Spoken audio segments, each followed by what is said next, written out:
এটা হলো cross stitch সেলাই।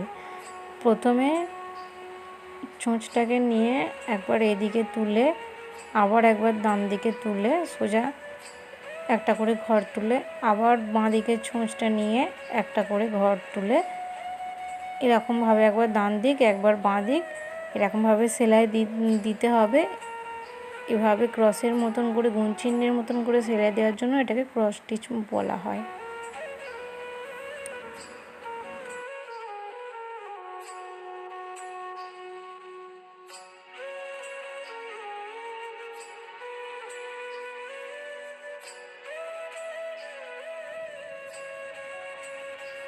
তো এবার দেখো বন্ধুরা, আমি কিন্তু এখানে ছুঁচটা প্রথমে তুলে নিলাম, নিয়ে ছুঁচের মুখে ঘুরিয়ে ঘুরিয়ে গিঁটটা দিয়েছিলাম, কিন্তু ওটা তোমাদেরকে দেখে উঠতে পারিনি।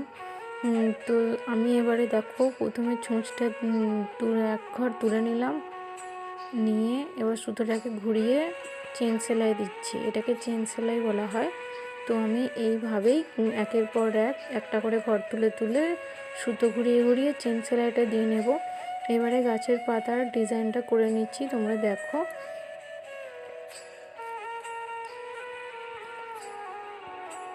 এবার গাছের পাতার এই ডিজাইনটা এবার ভালোভাবে করে নেব। গাছের পাতাটা আমি এখানে সবুজ কালার সুতো দিয়েই কিন্তু সেলাইটা করছি, ডিপ সবুজ কালারের সুতো দিয়ে।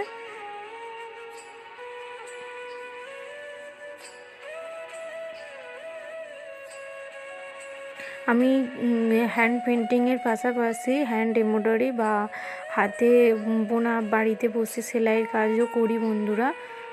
নিজের জন্য করি, প্রতিবেশী আশপাশে কেউ করতে অর্ডার দিলে সেগুলোও করি। মানে এগুলো ভালো লাগার কাজ বন্ধুরা, ঘরে বসে যেটুকু আর কি করা যায় ওই টুকটাক।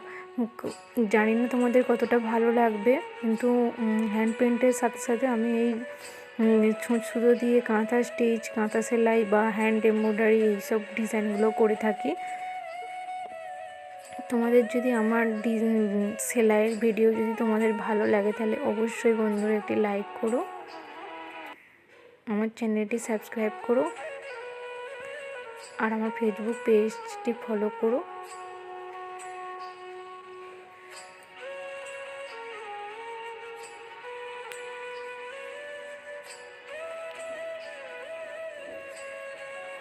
তো আমি দেখো লাইট পিঙ্ক কালারের সুতো দিয়ে আমি কিন্তু ক্রস স্টিচ ডিজাইনটা করে নিচ্ছি। তোমাদেরকে প্রথমেই বলেছি ফুলের পাপড়িগুলোতে আমি ক্রস স্টিচ ডিজাইন দিয়েছি। এই ফুলের পাপড়িগুলোতে অনেক রকমভাবে ভরাট সেলাইও দেওয়া যায়, যে যেরকম ডিজাইন করতে ইচ্ছুক সে সেরকমভাবেই করে নেবে, কিন্তু আমার মনে হয় ভরাট সেলাইয়ের থেকে ক্রস স্টিচ সেলাইটা দিলে বেশি সুন্দর দেখতে হয়।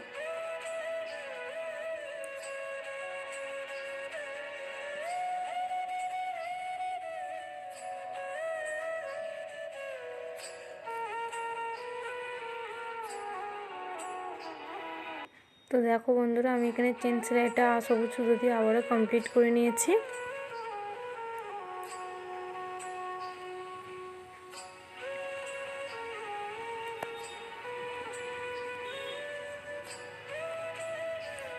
আমি এখানেও এই গাছের ডালগুলোও আমি চেন সেলাই দিয়ে পুরোটাই টোটালি সবুজ রঙের সুতো দিয়ে চেন সেলাই দিয়ে কমপ্লিট করে নিচ্ছি।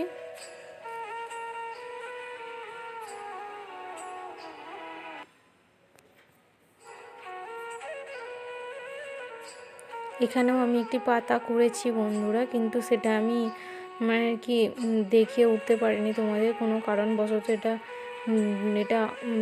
ভিডিওটা আর কি রেকর্ড হয়নি।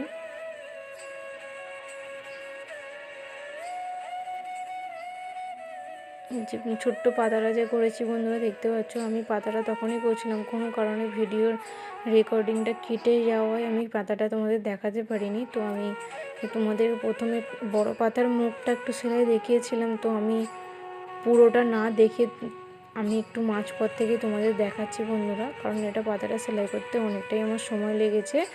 যেহেতু আমি সুতোটা পাতলা মতো নিয়েছিলাম, মানে আর কি দুটো সুতো নিয়ে আর কি সেলাই করেছিলাম। তোমরা চাইলে 3-4টে সুতো একসঙ্গে নিয়ে করতে পারো সেলাই।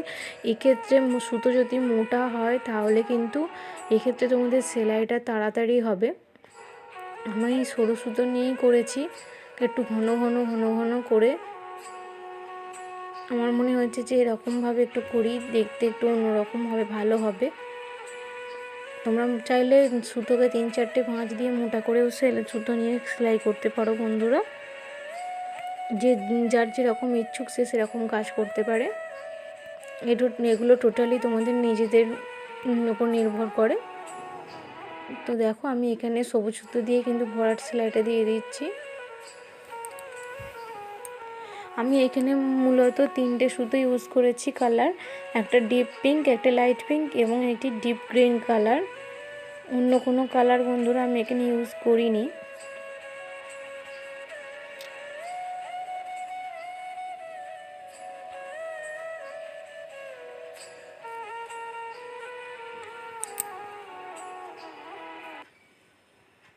তো দেখো আমি এবারে কিন্তু ছুঁচে সুতোটা ঘুরিয়ে নিয়ে 3টে পাক দিয়ে আবারও দেখাচ্ছি। সুতোটা ছুঁচে 3টে 4টে 5টা পাক দিলাম, 5টা করে পাক দিয়ে সুতোটা এভাবে ঘুরিয়ে নিচ্ছি। ঘুরিয়ে ঘুরিয়ে সমস্ত গিঁটগুলো করে নেব যাতে দেখতে সুন্দর হয়।